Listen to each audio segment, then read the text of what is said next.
سلام، من ارشیا هستم.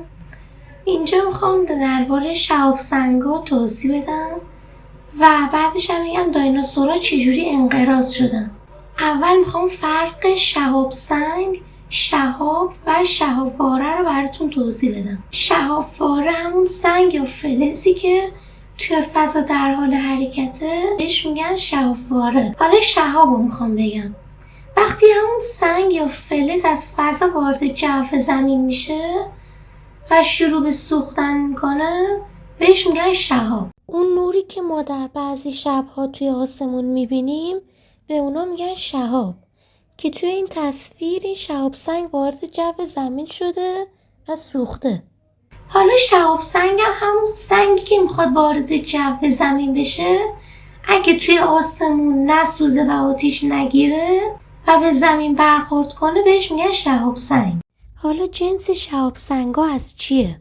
یه مدل سنگی داریم، یک مدل هم آهنی داریم و یک مدل دیگه هم سنگی آهنی داریم. ترکیب دوتاشه. مدل سنگی از سنگ و مواد معدنی درست شده و خیلی هم زیاد پیدا میشه. مدل آهنی هم از آهن و نیکل درست شده و خیلی هم سنگینن و وقتی آهن رو میذاریم کنارشون اونا رو میتونن جذب کنن به خودشون. و مدل دیگه‌ش هم که سنگی آهنیه، این ترکیب دوتاشه، هم ترکیب سنگی و هم ترکیب آهنیه، ولی خیلی کمیابن و قیمتشون از طلا هم بیشتره. حالا شهاب سنگا از کجا میان؟ بیشتر شهاب سنگا از یه جایی به اسم کمربند سیارکی میان. بیشترشون، نه همشون، که این کمربند سیارکی بین دو سیاره مریخ و مشتریه. توی کمربند سیارکی کلی سنگ فضایی هست که به هم دیگه میخورن، تیکه تیکه میشن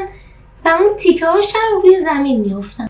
بعضی شهاب سنگ ها هستن که از روی سیاره ها میان، یعنی مثلا از روی مریخ یا ماه بلند میشن و میلیون ها سال طول میکشه که روی زمین بیافتن، با اینکه سرعتشون 11 کیلومتر بر ثانیه است.